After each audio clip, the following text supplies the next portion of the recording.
하나님의 말씀은 마가복음 7장 24절에서 30절입니다. 마가복음 7장 24절에서 30절입니다. 제가 읽겠습니다.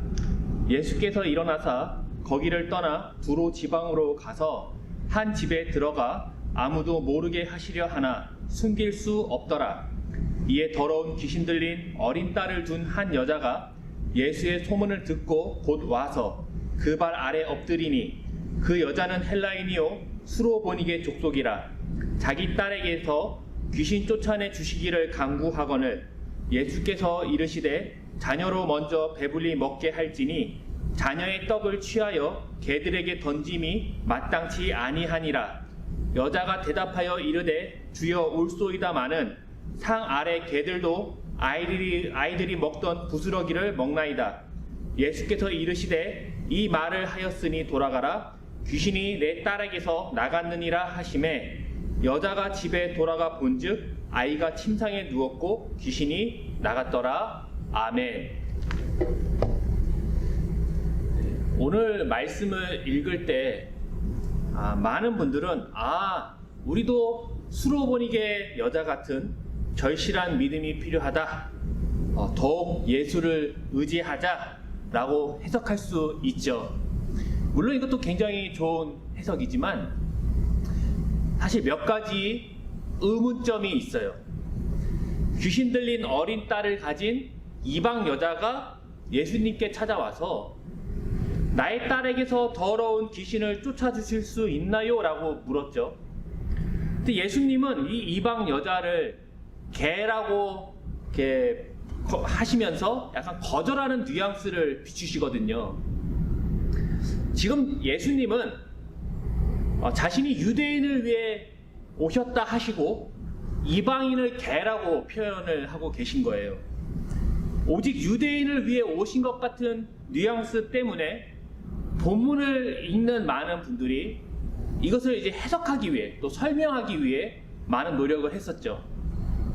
어떤 분은 이 여자의 믿음을 훈련하기 위해서 또 시험하기 위해서 예수님이 의도적으로 개라고 했다라고 해석을 하지만 솔직히 좀 무례하죠. 누군가 저를 처음 만났는데 처음 봤는데 얘기 좀 나눠보고 저를 막 평가하는 거예요. 내가 볼 땐 당신은 이런 사람인 것 같다. 이런 게 좀 필요한 것 같다. 뭐 개 같다. 이런 얘기는 정말 생각만 해도 정말 싫죠. 언제 봤다고 갑자기 저를 평가하는 거죠? 또 어떤 분은 이렇게 얘기해요. 이 개는 사실 떠돌이 개가 아니라 애완용 개다. 집에서 키우는 개다라고 말이죠. 왜냐하면 우리 성경에는 그냥 개로 번역했지만 이게 헬라어 성경으로 보면 작은 개를 뜻하거든요. 그러니까 이 개는 막 돌아다니는 그냥 개가 아니라 집에서 돌봄을 받는 개다라고 해석을 하지만 애완견이나 떠돌이 개나 개는 개잖아요. 그렇죠? 지금이야 반려견이라고 해갖고 정말 인권에 맞먹는 그 개권을 주지만 예전에는 그냥 음식물 쓰레기를 처리하는 정도의 기능밖에 없거든요. 또 어떤 분은 이렇게 얘기하죠. 아이를 살리기 위해서 인격 모독도 감당하는 어머니의 절실함으로 해석을 해요. 그런 절실함이 우리도 필요하다라고 말이죠. 얼마 전에 어떤 고등학교 축구부에서 그 감독이 갑질하는 사건이 있었죠. 그러니까 운동하는 학생들의 그 대학의 입학은 사실 감독이 결정을 해줘요. 그렇죠? 감독의 권한으로 자녀들의 대학 입학이 결정되거든요. 그러다 보니까 이 감독이 이것을 빌미로 해서 부모들에게 돈을 받고 또 식사 준비를 시키고 또 술시중을 들게 하고 또 성추행하는 그런 사건들이 있었거든요. 이렇게 해서 자기 자녀가 대학에 갔다고 할게요. 그렇다고 해서 육적으로 심적으로 모욕을 받은 그 부모님들, 그 어머님들이 정말 그 상처가 치유가 될까요? 자녀를 위해 참았다고 하지만 그 폭언과 멸시와 정말 말도 안 되는 짓들이 그 마음의 상처로 남지 않았겠냐는 것이죠. 지금 예수님이 귀신 들린 딸을 고쳐주는 것을 빌미로 이방 여자를 모욕하고 계신 것은 아니죠. 설교하는 분들이 개 취급을 받아도, 개 같은 취급을 받아도 믿음을 가져야 한다고 말한다면, 물론 신앙적인 부분을 강조하는 것이지만 그 사람의 마음과 그 환경을 생각하지 못하는 경우가 사실 있거든요. 사실 좀 무례한 것 같아요. 이렇게 우리가 그 글을 읽을 때 내용이 이해되지 않으면 뭘 해야 되나요? 네, 문맥을 봐야죠. 문맥. 우리가 그 카톡 할 때도 그 글자의 뉘앙스가 담기지 않기 때문에 오해하는 경우가 있어요. 저 사람이 왜 나한테 그렇게 얘기했지? 저 사람이 지금 나를 이렇다고 얘기한 거야? 라고 말이죠. 그래서 사실 카톡 할 때는 상대방이 오해하지 않도록 이모티콘을 쓴다든지 글을 길게 써야 돼요. 그 뉘앙스를 담아야 되니까 길게 써야 되죠. 아니면 앞으로 가서 이 사람이 나한테 이런 얘기를 하게 된 이유와 근거와 배경을 봐서 그 말이 그 뜻이구나, 문맥을 통해 이해하는 방법이 있고요. 많은 사람들이 성경을 읽을 때 끊어서 읽어요. 이 얘기는 사실 이렇게 연결되는 내용임에도 불구하고 다 무시하고 그냥 오늘 본문만 보기 때문에 오해를 하는 경우가 많이 있다는 것이죠. 자, 전단락에서 바로 앞에서 어떤 얘기가 있었나요? 저번 주 설교했지만 정결법에 대한 얘기를 했어요. 밖에서 들어가는 음식이 그 사람을 깨끗게 하고 더럽게 하지 못한다라는 얘기를 하셨죠. 결국 그 얘기는 뭐냐면 그 정결법으로 유대인들은 정말 자신들과 이방인을 구분했거든요. 정결법으로. 그러니까 우리는 깨끗하고 하나님의 백성이고 쟤네들은 더럽고 하나님의 백성이 아니다를 정결법으로 결정했다는 거예요. 그것이 틀렸다라는 말씀을 하시고 나서 오늘 본문이 이어진다는 걸 우리가 기억해야 하는 것이죠. 24절에 보면 예수님은요, 이스라엘 북쪽 경계에 있는 두로에 가세요. 두로는 이방 땅인데 이스라엘 경계에 있는 거죠. 그러니까 예를 들면 개성 같은 거죠. 개성. 바로 38선 넘어가면 있는 개성이라고 할 수 있어요. 헬라어 원문에는 이렇게 써 있어요. 그 두로의 경계를 향하여 라고 되어 있어요. 그러니까 거기 경계라는 얘기가 쓰여 있어요. 그러니까 가나안 땅에 머물 수 있음에도 불구하고, 그러니까 이스라엘 땅에 머물 수 있음에도 불구하고 굳이 그 경계를 넘어가 가지고 이방인의 땅에, 이방인의 집에 지금 머물고 계신 것이죠. 이방 땅에 이방인 집에 머무셨다는 건 당시에는 이제 그 숙박시설이 따로 있지 않으니까 알고 있는, 그러니까 이미 알고 있는 이방인 누군가의 집에 머무셨다는 것을 우리가 생각해 볼 수 있는 것이죠. 그러니까 예수님이 지금 이 집을 처음 방문하는 것이 아니에요. 지금 경험이 있는 집이죠. 예수님은 당시 유대인들의 그 정체성을 보호하는 그 정결법을 문제를 삼았죠, 앞에서. 그리고 나서 이방 땅에 있는 이방인의 집에 아무도 모르게 계시기 위해서 가셨죠. 하지만 숨길 수 없었다라고 24절에는 얘기를 하고 있어요. 25절에 한 이방 여자가 예수님에 대하여 듣자마자 예수님께 와서 엎드리잖아요. 25절 중간쯤에 보면 곧이라고 해요. 곧이라고 번역했지만 헬라어 성경에 보면 이것이 25절 제일 앞에 쓰여 있거든요. 이게 번역을 하다 보니까 그 해석이 들어가는 거예요. 그래서 바꿨지만 사실 이 곧이라는 것이 즉시 이것이 제일 앞 문장에 있다라는 것을 알아야 돼요. 그러니까 예수님에 대하여 듣자마자 바로 찾아왔다는 거예요. 듣고 나서 바로 출발한 게 아니고 듣자마자 예수님을 찾아왔다는 것이죠. 예수님에 대하여 듣자마자 찾아왔다는 것은 예수님이 이미 이 이방인들에게 많이 알려져 있다는 것을 전제로 하죠. 이 여자도 예수님이 어떤 분인지 알고 있었기 때문에 바로 듣자마자 간 것이고요. 많은 이방인들이 찾아온 게 아니에요. 지금 보니까 또 이 여자만 찾아온 것을 보면 이 여자는 예수님하고 모르는 사이가 아니에요. 친분이 있는 것이죠. 25절과 26절에 이 여자에 대한 구체적인 설명이 들어와요. 딸이 더러운 귀신을 가지고 있는 여자, 헬라 사람, 수로보니게 인종이라고 말이죠. 그러니까 지금 예수님도 이 여자를 모르는 게 아니에요. 지금 따로 마가가 이렇게 불러갖고 이 여자를 조사한 게 아니잖아요. 이미 예수님이 이 여자에 대한 정보를 알고 있다는 거죠. 알고 있는 사이라는 거예요. 이 여자가 예수께 찾아와서 그 발 앞에 엎드리는 거죠.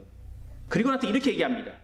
이 어린 작은 딸로부터 더러운 귀신을 쫓아주실 수 있나요? 라고 가정법으로 얘기하는 거예요. 해주세요! 명령이 아니라 가정법으로 권유하는 거예요. 권유.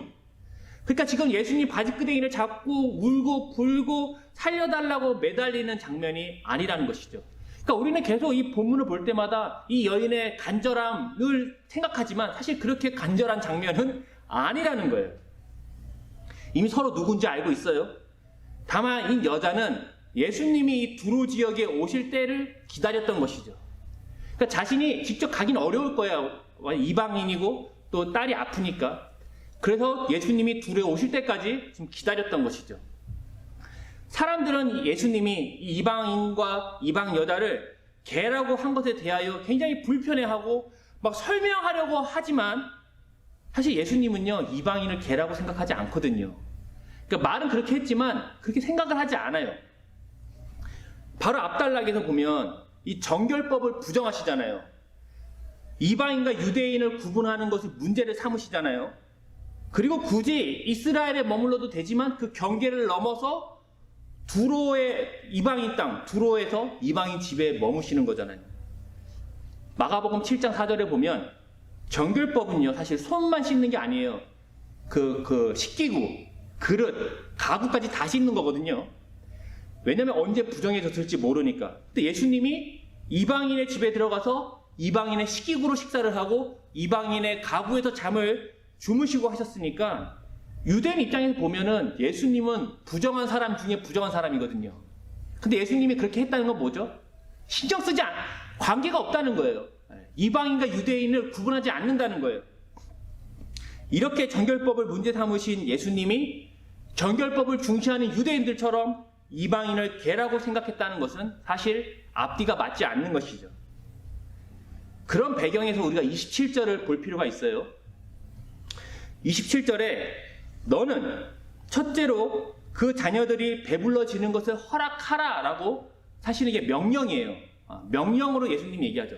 너는, 그러니까 너 여인, 그 여자에게 너는 먼저 그 자녀들이 배불러지는 것을 허락해라. 왜냐하면 자녀들의 빵을 취하여 작은 개들에게 던져주는 것이 좋지 않다라고 하시는 거죠. 우리가 여기서 기억해야 되는 건 뭐냐면 예수님의 주된 사역은요 이방인의 치료가 아니라는 거예요. 치료하지 않겠다가 아니라 주 사역이 그것이 아니라는 것이죠. 예수님의 주 사역은 뭐였냐면 유대인들에게 그들이 기다려온 구원, 그 하나님의 나라, 그 통치가 임했다는 사실을 선포하여, 이게 복음이거든요. 하나님 나라가 임했다 선포하여 회개하게 하고, 그러니까 이전에 다른 왕, 뭐 로마 황제라든지 헤롯이라든지 다른 왕에서 그들이 넘어와서 하나님의 통치로 돌아오는 것, 이게 회개죠. 그리고 예루살렘에서 자신의 소명을 완성하심으로 하나님의 나라를 실현하는 것이 예수님의 주 사역이었어요. 그래서 우리가 마태복음 5장 5절과 6절에 보면 이렇게 얘기하잖아요. 예수님이 12제자를 보내시며 이방인들에게 가지 말라고 하세요. 이것도 되게 우리가 이해가 안 됐죠, 처음에. 왜냐하면 이방인에게 가지 말라는 게 무슨 소리야? 그리고 이렇게 얘기하죠. 오히려 이스라엘 집에 잃어버린 양에게로 가라. 로마서 15장 8절과 9절에도 바울도 이렇게 얘기하죠. 이는 조상들에게 주신 약속들을 견고하게 하시고, 그리고 나서 이방인들도 그 긍휼하심으로 말미암아 하나님께 영광을 돌리게 하려 하심이라. 그러니까 이방인을 제외하는 게 아니에요. 유대인이 먼저 하나님의 나라, 그들이 기다렸던 메시아, 하나님이 약속하셨던 그 약속을 경험하고 나서 이것이 이방인으로 전달되는 거거든요. 1차적으로 이스라엘이 구원을 받으면 그때 나머지 세상이 하나님의 통치를 받을 때라는 것이죠. 그래서 우리가 예수님이 죽으시고 부활하시고 승천하신 후에 어떤 일이 있나요? 유대 그리스도인들을 통해서 그 하나님의 나라의 소식이 이방 땅에도 확장이 되잖아요. 예수님은 지금 이 하나님 나라의 도래와 그 확장의 비밀을 얘기를 해주는 거예요. 내가 이것을 위해 있는 것이다. 이 사역을 위해 있는 것이다 라고 말이죠. 그리고 개라는 표현은 사실 약간 농담 같은 거예요. 농담 같은 거죠. 농담이 심했다 생각할 수 있지만 사실 아는 사이고 관계가 친분이 있으면 충분히 할 수 있어요. 제가 그 전도사 시절에 저희 교회 그 중고등부 아이들이 저한테 오더니 그런 거예요. 아, 전도사님 보니까 진돗개를 닮았다는 거예요. 제가 진돗개 닮았다고. 그런 얘기 처음 들어보는데. 그러더니 다음 날에는 만나니까 저보고 그래요. 아, 전도사님 개 같아요. 개같이 생겼어요. 이렇게 얘기하는 거죠. 저는 그게 무슨 말인지 알아요. 서로 공감이 되고 관계가 있으니까 그 얘기가 무슨 얘기인지 알죠. 그러니까 같이 웃고 농담하고 그랬던 것이죠. 우린 너무 예수님을 굉장히 근엄하고 약간 중저음의 보이스를 가진 그런 분으로 생각하거든요. 하나님 나라가 임하였으니 막 이런 식으로 말이죠. 왜냐면 이렇게 해야 뭔가 경건해 보이잖아요. 뭔가 하이톤의 장난을 치면 굉장히 건의 없어 보이잖아요. 근데 사실 예수님은 그런 분이 아니죠. 오늘 본문의 이 여자도요, 이 예수님의 이 얘기에 불쾌하거나 상처를 받지 않아요. 왜냐하면 예수님이 이미 어떤 분인지 알고 있어요. 그리고 예수님도 이 여자를 알고 있어요. 오히려 이 여자는요, 예수님의 이 말을 더 근사하게, 더 확장해서 받아들여요. 28절에 보면 이렇게 얘기하죠. 주님이라고 얘기하거든요. 이 주님이란 표현은요, 마가복음에서 여기만 나와요. 정말 특이하지 않나요?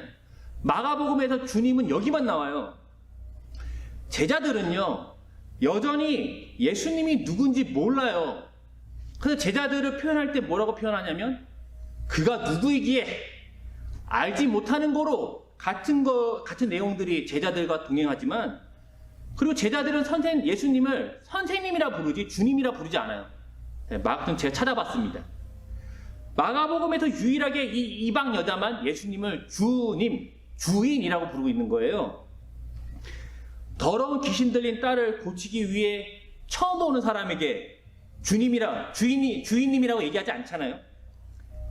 이방 여자는 이미 예수님이 어떤 분인지 알고 있어요. 그래서 예수님이 개라고 하신 것을 별로 신경 쓰지 않고 거기에 집중하지 않아요.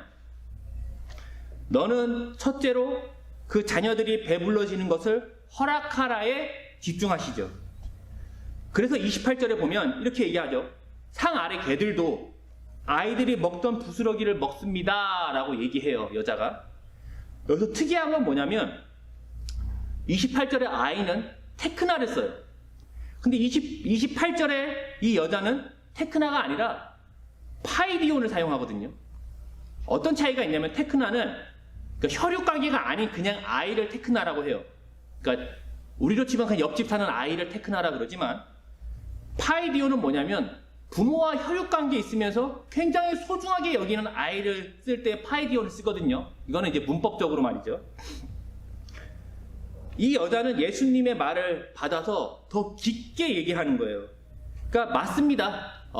그 메시아 그리스도를 통해서 하나님의 약속을 받은 귀한 자녀인, 그냥 자녀가 아니라 보물과 같은 자녀들인 유대인들이 먼저 구원을 받는 것이 옳지만, 지금 그들이 떨어뜨리는 부스러기는, 지금 그들이 먹다가 흘리는 부스러기는 이방인이 먹습니다 라고 현재형으로 말하는 거죠. 그러니까 현재 이방인이 구원을 받을 차례는 아니지만, 유대인이 먼저 그런 일을 경험해야 되지만, 그래도 그들이 떨어뜨리는 거는 지금 이방인이 먹을 수 있지 않냐라고 얘기하는 거죠. 이 이방 여자는 말로 예수님을 주님으로, 이 여자의 말로 예수님을 주님으로 인식을 하고 예수님의 사역을 이해하고 있어요. 제자들도 예수님의 사역을 이해 못하거든요. 바리새인도 이해하지 못해요. 헤롯도 이해하지 못해요.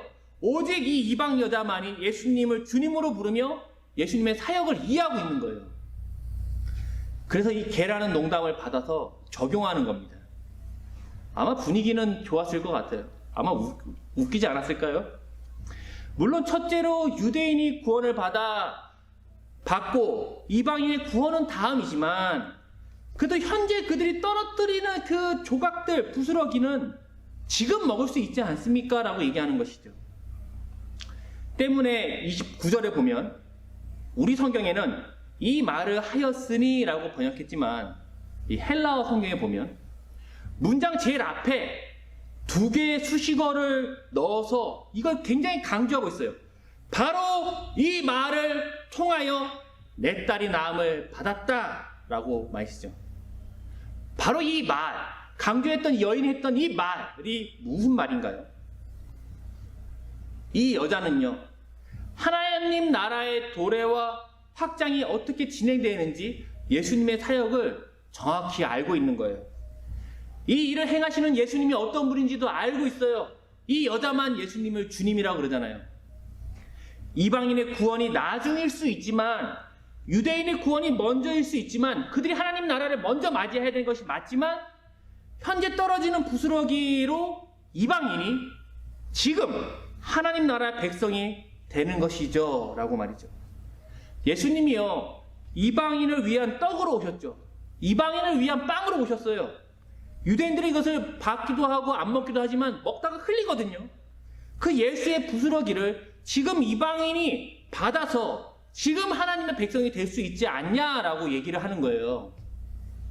그래서 사실 개라는 표현은 그냥 조금입니다. 중요한 건 뭐다? 예수님이 어떤 분이냐, 어떤 사역을 하실 것이냐를 이 이방 여인이 알고 있었다는 것이죠. 그렇게 왕이 오셨어요. 하나님의 통치를 받는 백성이 되었으니 옛 주인 더러운 귀신은 쫓김을 당하고, 그리고 이 여인의 딸은 고침을 받는 것이죠. 우리가 하나님 나라 백성으로 산다는 건 뭐냐면 주인의 뜻대로 살고자 함을 의미를 해요. 그 주님이라는 표현 자체가, 주인이라는 표현 자체가 내가 주인이 아니라는 것을 전제하지 않습니까? 그래서 우리에게 중요한 건 뭐냐면 주님을 이해하는 거예요. 그분이 어떤 분인지 아는 거예요. 우리가 그냥 들었던 것, 그냥 생각했던 분이 아니라 말씀을 통해서 그분이 어떤 분인지 알아야 오해하지 않는 거예요. 사람들이 개에 집중하지만 예수님을 알고 있는 이방 여자는 예수님의 사역과 의도에 집중하잖아요. 우리 삶에도요, 많은 서운함과 분노와 실망이 있어요. 실제 있어요. 그것을 우리가 그렇게 하는데 그런 감정을 드러내는 이유도 뭐냐면 사실은 역사의 주인이신 하나님이 내게 어떤 분인지 오해하기 때문이죠. 잘 모르기 때문이에요.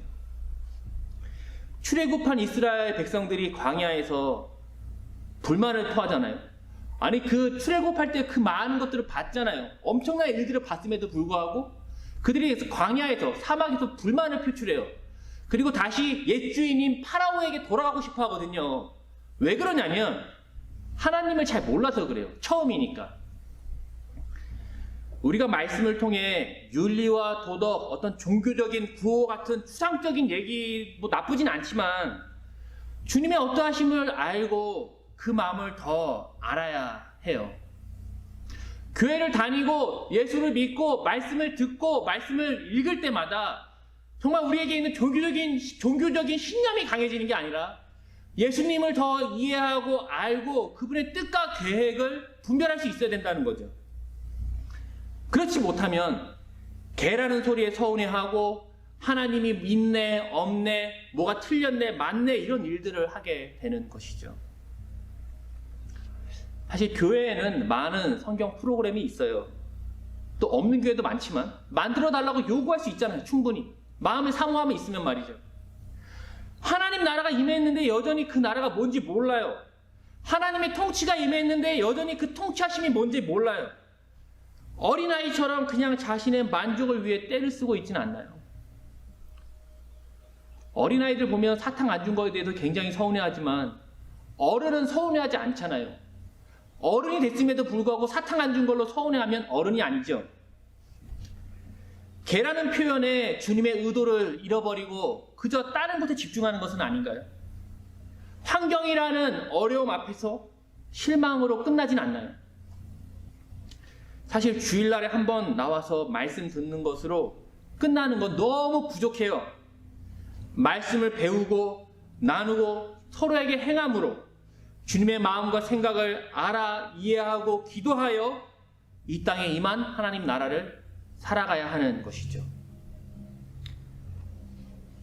하나님의 나라, 우리가 근데 하나님을 알 때, 이 말씀을 통해 예수님을 이해할 때 아는 거예요. 하나님 나라가 그저 종교적인 신념이나 신학적인 지식이나 그저 마음의 위로와 평안이 아니라 실제하는 나라구나라고 말이죠. 많은 사람들이 교회를 다니지만 그저 많은 종교 중에 하나로 생각을 하죠. 그리고 마음의 위로와 평안을 예수 믿는 것의 주된 목적으로 삼고 있어요. 하지만 그렇지 않다는 것이죠.